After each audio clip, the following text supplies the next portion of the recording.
Not all 2025 drivers are created equal. As a club fitter, I've tested and fit for each and every one of them. And in this video, I'll be breaking down how they really stack up.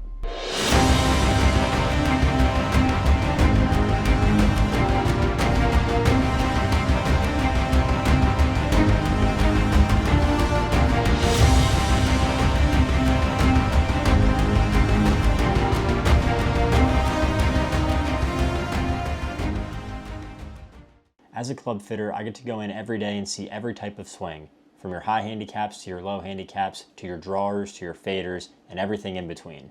I've also put them through their paces, and I've tested each one of these drivers that you see on this list. The general kind of guidelines that I'm going to use to rank these drivers is distance, forgiveness, sound and feel, and fitting versatility. Now, I also want you to keep in mind that this is not a personal favorites list. This is a what has performed best in each one of my fittings among the entire general population of golfers. Also, if any one of these drivers catches your eye and you want to take a deep dive into the technology and performance of that driver, take a look at my channel. Chances are I've already posted a testing and review video for that driver. So without further ado, let's get right into the ranking. It is a tier list today, so we have D tier, C tier, B tier, A tier, and S tier. And starting out with D tier, we have Mizuno, the STG, ST Max, and STX drivers. Now, they are considerably cheaper than the rest of this list. I believe they're on sale right now for $350, whereas the rest of the list is going to be anywhere from $550 and up. And they're not bad for that price, but the STG, which is the lower spinning model, is really the only one that I would recommend. I do believe the STG is a solid offering when it comes to that low spin kind of category, but the ST Max and the STX just don't quite cut it when you compare them to the other drivers in that category on this list. The ST Max spins a ton, so if you're a player that is really low spin and might need a little bit of help getting extra spin, the ST Max might not be a bad option. Just for me and my personal fittings, that's usually not the case. Usually we're trying to lower spin. It's also kind of ironic. I think that Mizuno has the best feeling irons in the world, but when you go to driver, they drop off pretty quick. So while they lack pretty heavily in the feel department, I do believe the STG is a super solid low spin offering from Mizuno. So if you're looking for lower spin or higher spin with the ST Max at a lower price point, Mizuno might not be a bad option. Now moving on to C tier, I have Srixon with their ZXi series. Again, these aren't bad drivers. I just don't think they quite appeal to the masses like some other brands that you'll see. It's kind of like Mizuno, where I think the LS driver is super solid. I think the ZXi LS is a really, really solid driver offering, but the ZXi and the ZXi Max don't quite cater to the mid and high handicappers like some other companies. That being said, let me talk about the ZXi LS a little bit because I do think it's really good. I think that it has a little bit bigger footprint compared to most of your LS heads, so it's not going to look quite as intimidating, and it's still going to offer a little bit lower spin. So your mid handicapper who maybe needs a little bit lower spin, a little bit more distance, but doesn't want to look at something super intimidating, the ZXi LS is a super, super good option.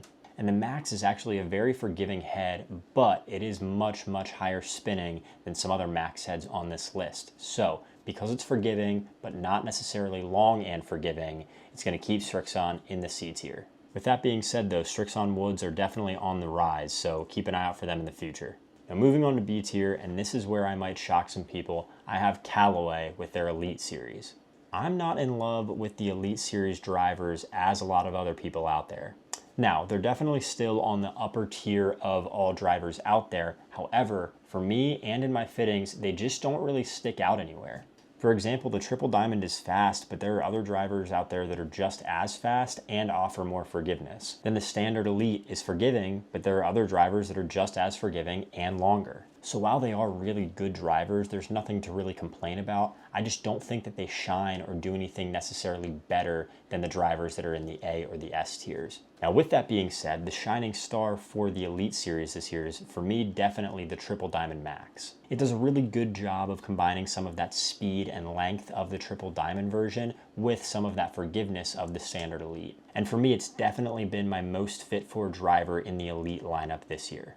Also, this is just personal preference for me. I don't love the look of the Elite and the Elite X at a dress. I don't love the matte kind of camo-ish crown. I wish they had gone shiny black all the way through. So for now, I have Callaway in the B tier, but I have no doubt in the coming years, they will definitely make their way back up to A or even S. Now moving right up to A tier, I have two drivers in this tier, starting out with number 1, Cobra. And their DS Adapt series has been the talk of the town and has been the big shock of the year in the driver world. Now in my opinion, and this is crazy to say, Cobra may have the best standalone driver in the entire market right now with the Cobra DS Adapt Max K. With 10K MOI, yes, it's super forgiving on off-center hits, but it's also low spinning enough and fast enough to be played by your faster swing speed players.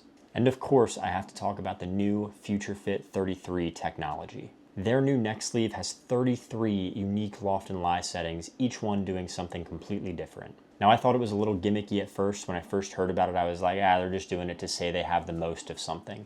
But after hundreds of fittings, I can actually say that I'm blown away, and this might be the best piece of technology that Cobra has ever come out with, at least for drivers. The only thing keeping Cobra from the S tier is that the X and the LS models aren't quite there yet. The LS is a little bit too punishing on mishits, and the X has a tendency to spin up a little bit. But overall, this is a huge year for Cobra, a big swing in the right direction for them, and they're absolutely deserving of being in the A tier.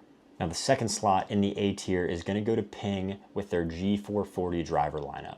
Now Ping drivers have been thought of as the most forgiving for years now, and this year is no different. Now one of the struggles for a lot of amateurs is finding a driver that blends the distance and the forgiveness aspect of things, and much like the Max K from Cobra, the Ping G440 LST gives you the best of both worlds. Now it is a lower spinning head model, which usually means less forgiveness, but because Ping has stuck the center of gravity so low on that club, it actually has more forgiveness than a lot of other drivers that aren't even LS drivers, so it's definitely the most forgiving in that low spin category.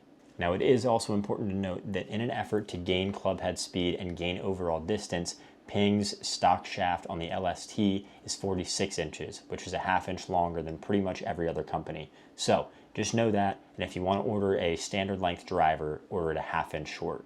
Now the Max is also great, and it's one of the more forgiving clubs that I've talked about today, but if I had to guess, there's going to be a Ping G440 10K driver on the horizon in the near future, and if it's anything like its predecessor in the Ping G430 10K, it could absolutely vault Ping to the S tier in no time. And speaking of S tier, we're there. So we have two brands in this category, starting out with number 1, TaylorMade.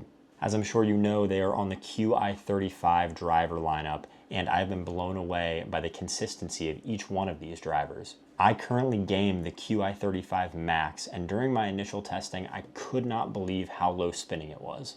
It's a 10K MOI head, meaning maximum forgiveness and usually meaning higher spin. But for me, I was still able to spin it in that 2200 to 2600 RPM sweet spot. So if higher swing speed players can play the Max, they can definitely play the Core or the LS models as well. Now what I've noticed during my fittings is that the Max is going to be really good for players who hit up into driver. The only time it's gotten a little bit squirrely with spin is for people who hit pretty severely down into driver.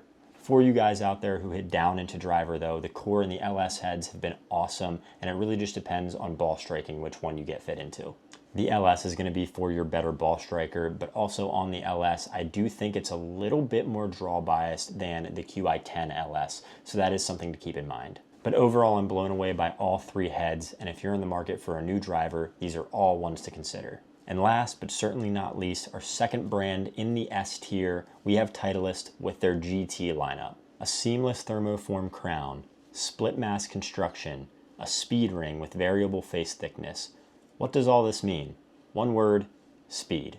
The GT lineup has been by far the fastest on the market, and for me personally, I gained anywhere from 3 to 5 miles an hour of ball speed with these drivers.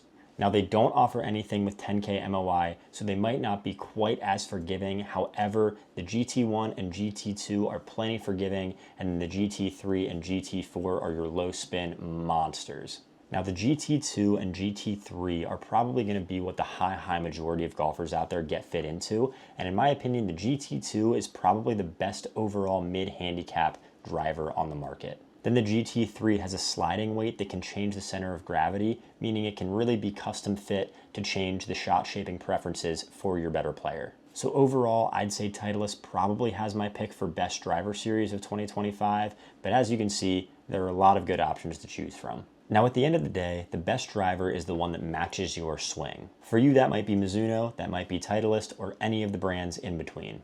As a club fitter, I've done countless driver fittings throughout the year, and I can say that I've fit at least one person into every single one of the drivers that I've talked about today. So all you should really care about is what works for you. And obviously, as a club fitter, I'm going to recommend getting fit. I think that's the best direction to go as far as getting the best club for you and your game. But hopefully this video gives you a little bit of direction if you don't know which way you want to go.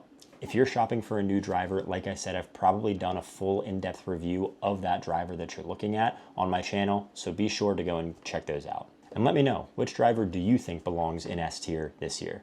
Guys, I appreciate you sticking around. Make sure to hit that like and subscribe button down below if you want more videos like this. And until next time, peace out.